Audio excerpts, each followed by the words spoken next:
শুক্রবার সকাল 10:38 নরসিংদীর মাধবদী এলাকায় উৎপত্তি হওয়া 5.7 মাত্রার ভূমিকম্পে কেঁপে ওঠে গোটা জেলা। উঠতেই কম্পন ছড়িয়ে পড়ে সারা দেশে। অফিস, আদালত, দোকানপাট, বাসাবাড়ি সব জায়গায় মানুষ ছুটে বের হতে গিয়ে শতাধিক নারী, পুরুষ ও শিশু আহত হয়।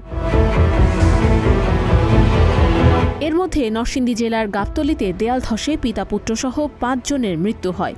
ইতিমধ্যে তাদের দাফন সম্পন্ন হয়েছে। এদিকে সামাজিক যোগাযোগ মাধ্যমে পলাশের 2টি স্থানের মাটিতে ফাটলের ছবি ছড়িয়ে পড়লেও স্থানীয়দের দাবি এগুলো ভূমিকম্পজনিত নয়, বরং সাম্প্রতিক মাটি ভরাটের কারণে সৃষ্টি। স্থানীয়রা আরও অভিযোগ করেন, নরসিংদীতে আবহাওয়া অফিস থাকলেও ভূমিকম্পের পর তাদের কোনো উল্লেখযোগ্য তৎপরতা চোখে পড়েনি।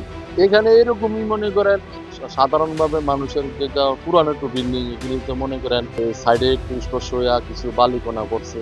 মানুষের টিনের ঘর, কিন্তু একটু দুর্বল ঘর, তাদেরই বেশিরভাগ ক্ষতি হয়েছে। আর এইরকম যেন নরম বাড়ি, ওইখানে মনে করেন একটু ফাটল ছাপল দিচ্ছে, আর এই ধরনের ক্ষতি হয়েছে বেশি। নাইলে ওইখানে এমন হওয়ার কথা না। এটা মাড়ি ফালাইছে তো 4-5 বছর হয়েছে, মানে এটা এখন বইছে না। আবার পাশে একটা গর্ত, এই জন্য ওইদিকে আর কি ভিতরে ঢুকে গেছে। এটা হচ্ছে আপনার বালি করছে তো, তাই ফাইটে গেছে বালির কারণে। আর আমাদের এই বয়সে, মানে আমার বাপ চাচারা বললো এই বয়সে ভূমিকম্প হয় না। আর আমি ওই যে কালকা যে ভূমিকম্পটা দেখছি, মানে আতঙ্ক মানে হয়ে গেছে। আমি একটা প্রোগ্রামে গেছিলাম, ওই প্রোগ্রামে আপনার সবকিছু মানে তছনছ হয়ে গেছে। এদিকে ভূমিকম্পের পরপরই শতাধিক আহত মানুষ চিকিৎসার জন্য হাসপাতালে গেলেও বর্তমানে কেউ ভর্তি নেই, এমনটাই জানান সদর হাসপাতালের আবাসিক মেডিকেল অফিসার। আমাদের এখানে টোটাল 65 জন রোগী চিকিৎসা নিয়েছেন। 65 জনের মধ্যে একই পরিবারের ছিল 3 জন, যাদের 2 জনকে আমরা ঢাকায় রেফার করার পর ইন্তেকাল করেছেন। যারা ইন্তেকাল করেছেন তাদের একজনের নাম হচ্ছে দেলোয়ার, বয়স 60 বছর, আর ওনার ছেলে উমর, বয়স 9 বছর। আর উমরের বোন নাম হচ্ছে তাসফিয়া, তার বয়স ছিল 17 বছর। সে আমাদের এখানে ভর্তি হয়েছিল, তার সিটি স্ক্যান ফাইন্ডিংস নর্মাল ছিল এবং সন্ধ্যার পরে আমরা তাকে ছুটি দিয়েছি।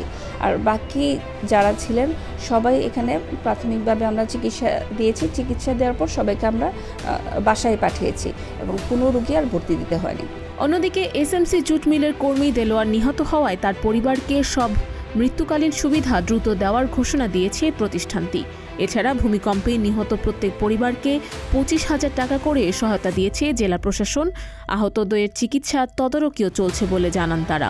আমাদের কাছে সর্বশেষ যে খবর রয়েছে, আমাদের এই মুহূর্তে হাসপাতালের চিকিৎসাধীন অবস্থায় কেউ নেই, সবাই বাসায় ফিরেছে। 2-1 জন বাসা থেকে চিকিৎসা নিচ্ছেন।